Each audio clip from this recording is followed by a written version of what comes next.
নমস্কার বন্ধুরা, মৌমিতাস ভ্যারিয়াসের একটি নতুন এপিসোডে আপনাদের সকলকে আমন্ত্রণ। আজ আমি মাছের একটি অভিনব রেসিপি নিয়ে উপস্থিত হয়েছি।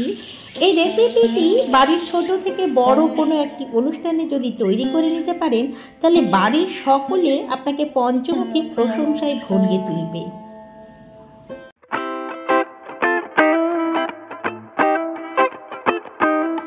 আজ আমি তৈরি করব বাদশাহী ভেটকি। বাদশাহী ভেটকি তৈরি করার জন্য প্রথমেই 750 মতন ভেটকি মাছ নিয়ে সেখান থেকে আমি 5টা পিস মাছ আলাদা করে নিয়ে ম্যারিনেশন করব। ম্যারিনেশনের জন্য অবশ্যই কাশ্মীরি রেড চিলি পাউডার, সাধারণ রেড চিলি পাউডার, গোলমরিচ গুঁড়ো, জিরে গুঁড়ো, পাতিলেবু ও টক দই নিয়েছি। প্রথমেই 5 পিস ভেটকি মাছকে পরিষ্কার করে ধুয়ে ম্যারিনেশনের জন্য 1/2 চা চামচ গোলমরিচ গুঁড়ো, 1/2 চা চামচ হলুদ গুঁড়ো, 1/2 চা চামচ ময়দা আর যে পাতিলেবুটা নিয়েছিলাম সেখান থেকে 1/2 চা চামচ পাতিলেবুকে রস করে নিয়ে আমি 1/2 চা চামচ রস এর মধ্যে মিশিয়ে দেব। এবার আমি এর মধ্যে 1/2 চা চামচ মতো কর্নফ্লাওয়ার পাউডার দিলাম। এখন আমি 1/2 চা চামচ মতো আদা বাটা, 1/2 চা চামচ মতো রসুন বাটা আর দেব যে জল ছড়ানো টক দইটা ছিল ওটাও 1 চা চামচ মতো দিয়ে দিচ্ছি। সঙ্গে দেব 1/2 চা চামচ মতন লবণ। এবার সমগ্র উপকরণটি মাছের গায়ে লাগিয়ে আধা ঘন্টার জন্য ম্যারিনেশন হতে দেব। আধা ঘন্টা পর ফিরে আসছি। আধা ঘন্টা পর ফিরে এলাম। এখন কড়াইতে সাদা তেল দেব, রিফাইন্ড অয়েল দিয়ে আমি মাছগুলো ভেজে নেব। মাছগুলো অবশ্যই সোনালি করে ভাজতে হবে, খুব কড়া করে মাছ ভাজবেন না। ভেটকি মাছ খুব কড়া করে ভাজলে খেতে বেশ স্বাদ হয়ে যায়। এখন গ্যাসের ফ্লেমটি লো টু মিডিয়াম হিটের মধ্যে রেখে আমি মাছগুলো ভেজে তুলব। মাছগুলোর মধ্যে সোনালি রং ধরলেই আমি তুলে নেব। খুব কড়া করে মাছগুলো ভাজবো না। আমার মাছের মধ্যে সোনালি রং চলে এসেছে, অতএব আমি মাছগুলো তুলে নিয়েছি। এখন অন্য একটি কড়াইতে আমি গ্রেভিটা তৈরি করে নেব বাদশাহী ভেটকির জন্য। প্রথমে 1.5 চা চামচ মতন সর্ষের তেল গরম করে সেটাতে 1/2 চা চামচ চিনি দিয়ে দিলাম। এটা পুরো অপশনাল, কালারের জন্য দিচ্ছি। এখন আমি এই গ্রেভিটার জন্য পেঁয়াজ বাটা ব্যবহার করব। এখানে আমি 3 টেবিল স্পুন পেঁয়াজ বাটা দেব। অবশ্যই কিন্তু পেঁয়াজ বাটা ব্যবহার করবেন, ঝিরিঝিরি করে কাটা পেঁয়াজ নয়। এখন পেঁয়াজটা সোনালি হওয়া পর্যন্ত ভাজতে থাকবো। এবার পেঁয়াজটির মধ্যে সোনালি রং ধরে এলে আমি এর মধ্যে 1/2 চা চামচ মতন আদা বাটা, 1/2 চা চামচ মতন রসুন বাটা দিয়ে সমগ্র মশলাটা ভালো করে কষিয়ে নেব। এখন দেব 1/2 চা চামচ মতো কাঁচা লঙ্কা বাটা।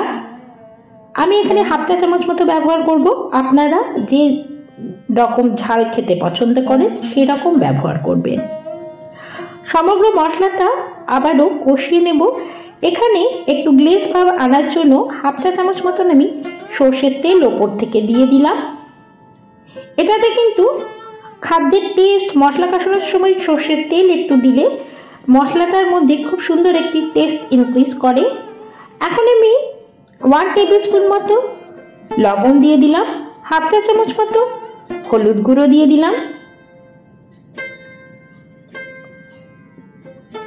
আর দিচ্ছি কাশ্মীরি রেড চিলি পাউডার 1 চা চামচ মতো।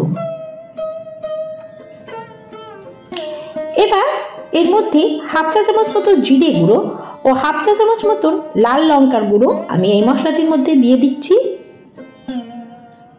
দিয়ে আবারও সমগ্র মশলাটি সুন্দর করে কষিয়ে নেব এবং গ্যাসের ফ্লেমটি অবশ্যই মিডিয়াম টু লো হিটের মধ্যে রাখবো, নাহলে মশলা জ্বলে যাওয়ার পসিবিলিটি থেকে যায়।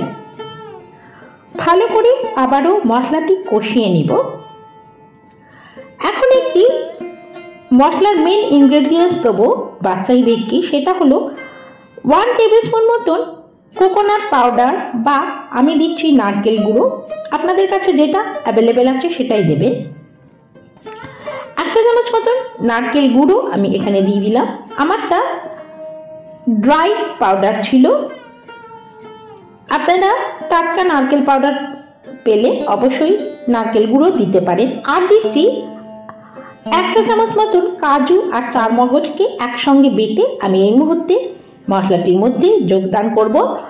আর বলে রাখি, এই বাদশাহী ভেটকির নবাবিয়ানা টেস্ট কিন্তু তৈরি হয় এই নারকেল আর চারমগজ কাজু বাটা দিয়ে। আর মশলার বাটিতে যে জলটা ছিল সেটাও আমি এই মুহূর্তে মিশিয়ে নিচ্ছি এবং সমস্ত মশলাটি কষিয়ে নিচ্ছি।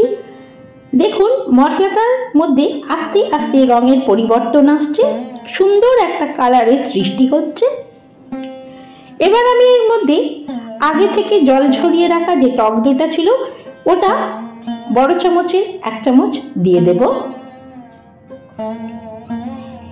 মোগল আমলের এই বাদশাহী ভেটকি কিন্তু খেতে সত্যি অসাধারণ লাগে। বাড়ির যে কোনো ছোট বড় অনুষ্ঠানে এভাবে যদি বাড়িতে একবার বাদশাহী ভেটকি তৈরি করেন, সকলের কাছ থেকে কিন্তু প্রশংসা খুব সহজেই কুড়িয়ে নিতে পারবেন। এখন মশলাটা সুন্দর করে মিক্স করে নিচ্ছি। আর অবশ্যই গ্যাসের ফ্লেমটি লো টু মিডিয়াম হিটের মধ্যে রেখেছি মশলা কষানোর সময়। এখন 10 মিনিটের জন্য মশলাটি হতে দিয়ে আমি ঢাকা চাপা দিয়ে দিলাম। 10 মিনিট পরে ফিরে এসেছি। দেখুন মশলা থেকে কিন্তু অয়েল রিলিজ হয়ে গেছে। এই মুহূর্তে আমি 1/2 কাপ মতন গরম জল, এর মধ্যে উষ্ণ গরম জল মিশিয়ে দিচ্ছি, তাহলে কালারের তারতম্য ঘটে না, বা উষ্ণ গরম জলটা দিলে খাবারের যে মশলার টেস্টটা বা গ্রেভিটাও খুব সুন্দর আসে। 1/2 কাপ মতো গরম জল বা উষ্ণ গরম জল মিশিয়ে দিলাম।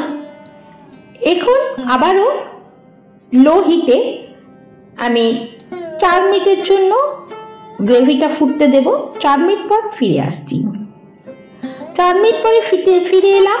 আমার বাদশাহী ভেটকির গ্রেভি ফুটে উঠেছে। এই মুহূর্তে আমি মাছগুলো একে একে এর মধ্যে যোগ করে দেব। খুন্তির সাহায্যে বা স্প্যাচুলার সাহায্যে গ্রেভির মধ্যে মাছগুলো সুন্দর করে ওলট পালট করে নেব।